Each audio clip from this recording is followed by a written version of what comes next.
And hello from Lights and Gear. I have another product to demonstrate today. It's a flashlight, and it comes from the folks at On The Way.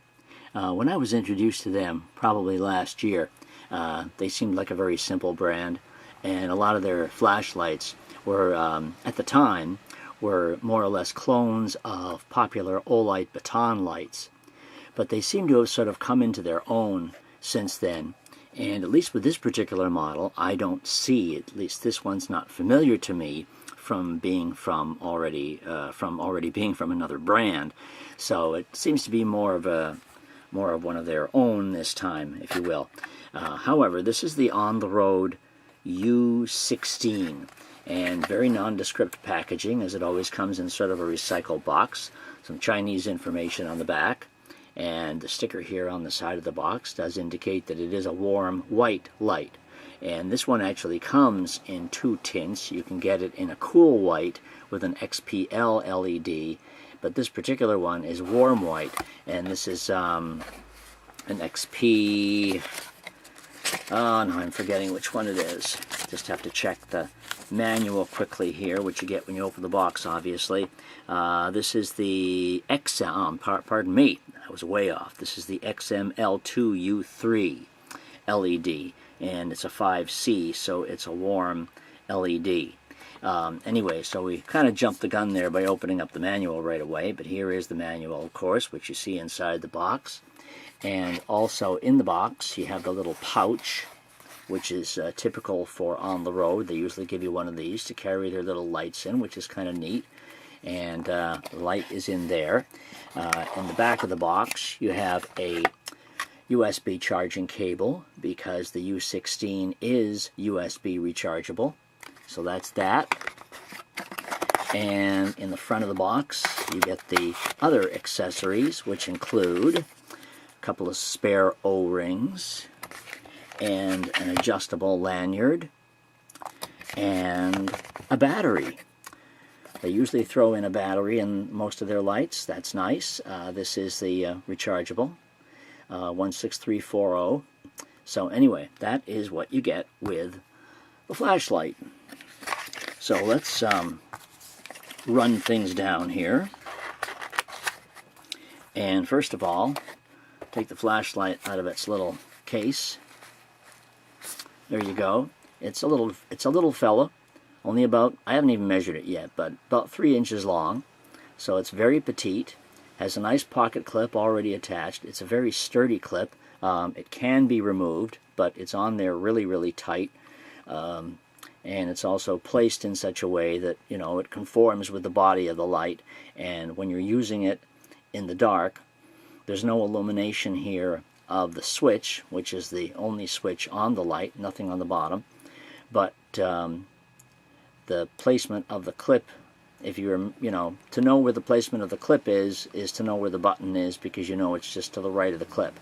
And so it's easily feelable in that sense. So, everything aside here, let's just look at the Knurling for a bit, which is pretty good. Of course, it's a very small light, so it's easy to handle. There's your embossed name there, U16, and their web address. The bottom of the tail cap is magnetic, just like an Olight flashlight usually is in the baton series. All their tail caps are magnetic, so that's it. That is a plus for certain circumstances. So take off the cap. Oh, let's look at the LED there for a second. As I say, this is not the XPL, but the XML2. And it has a very, very slight orange peel in there. It's sort of a quarter orange peel. But still it has a reasonably decent throw. However, I mean, the LED isn't with the reflector and all, it's not placed that far down. So it's not super throw. It presents a wide beam. But, you know, for a flashlight this size, darn good. Anyway, so spring in the tail cap there. Put the battery in the usual way. This battery is not fully charged at the moment. But that's not going to make a hell of a difference at this particular juncture. Anyway, to turn the light on, you have to press and hold. If this is in your pocket and for some reason the little button here gets pressed once, it's not going to do anything. So in order to get light, you have to press and hold. And as the manual tells us, there are 4 regular modes. There's an ultra low, and a low, and a medium, and a high. There is quite a jump between the ultra low and the low. A little bit more so than I would personally like, since ultra low is 2 and low is 150. So that does give you. Sometimes it's nice to have something in the middle, but you know, you can't have everything. It is a nice little bright light. And the beam is a nice, the LED is a nice color. And there are your run times, 35 minutes on the highest mode and 140 hours on the lowest mode. There's your beam distance at 140 meters. It's impact resistant to 2 meters, and it's not submersible, but it is water resistant to IPX6. So it'll sustain heavy water, but not necessarily submersible. I haven't the foggiest idea what Poka Yoke is. That sounds like an anime character or something. I don't know. It's made of T6061 aluminum, and there's your other statistics there. Of course, my website has more information here on what you see in the manual, so you can check that out at lightsandgear.com with my full review. But here it tells you, of course, how to use the light. There is instant access to the flashing modes and the highest mode. The flashing modes consist of strobe, location beacon, and SOS. And it does come with a USB charging cable. So, of course, when you go to charge, all you do is pull the flat back, obviously, and insert your cable in there. And the switch acts as an illuminator under certain. Anyway, when you go to charge and you plug the USB in, if the battery obviously needs charging, the illuminator here will be red. And when the battery is finished charging, it'll turn a solid blue. This also indicates when the battery is getting low, too, with a red flash. It'll tell you when the battery is getting really low. So you have that added feature as well. So, okay, turn the light on. As I say, you press and hold. And this right away is the ultra low mode. There is a memory, so it will come back on in the mode that you turn it off in.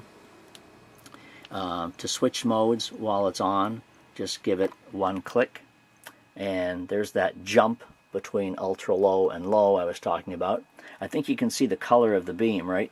You can kind of make that out here, that it's not exactly a cool white. It does have sort of a yellowish tint to it, but warm white is what they're calling it. So, but obviously it's not a cool white.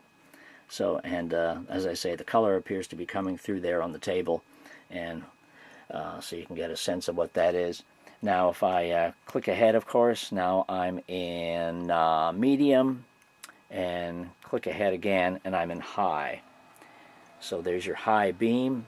Again, on my website, you can see the outdoor shots, shining it at trees and houses, so you can get a better understanding of how bright that is at distances. To turn it off, you press and hold once again. Now, from the off position, if I double-click, hello, there you go.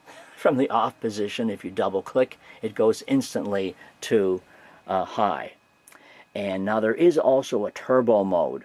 And turbo, as it says in the manual here, is supposed to be over 1,000 lumens. Now, unless the battery is really charged, I don't think you're going to really notice the difference much.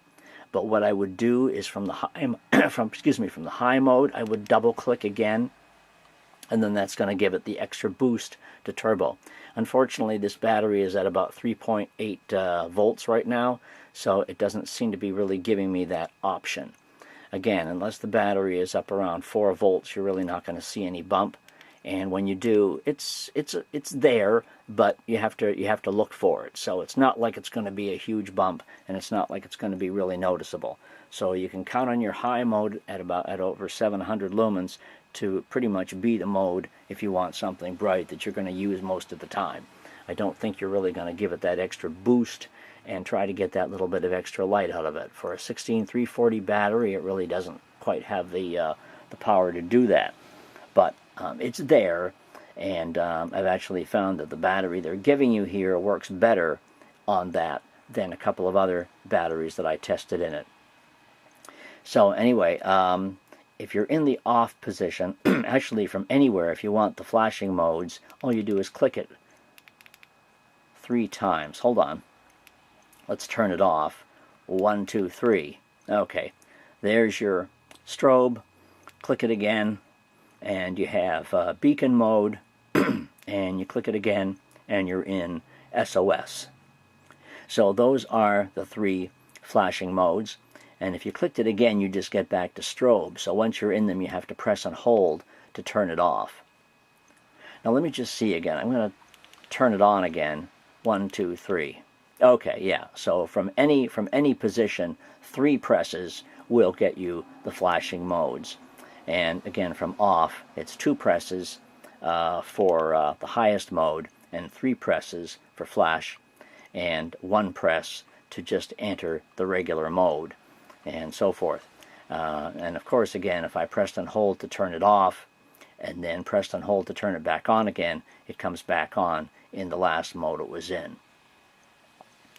And 1 press will get you back down to the lowest mode, which of course is good for very close-up lighting, as you can see here. So basically that's the operation of the light. It's a pretty nifty little flashlight. Obviously one of the defining EDC flashlights of today that you can take anywhere and use for anything. It was provided by my friends at GearBest. There is a link below if you'd like to pick one up from their website and take a look at the price and so forth. And there's also a link to my written review at lightsandgear.com, where the other link to GearBest is also there. And you can check up on some of the other flashlights, batteries, and chargers, and look at the other reviews of the on-the-road lights that I've reviewed in the past. So anyway, if you have any questions on this one, let me know in the comments below. And thanks for watching. Hope you've enjoyed the video, and we'll see you next time, perhaps with another on-the-road light or something else from lightsandgear.com. Take it easy.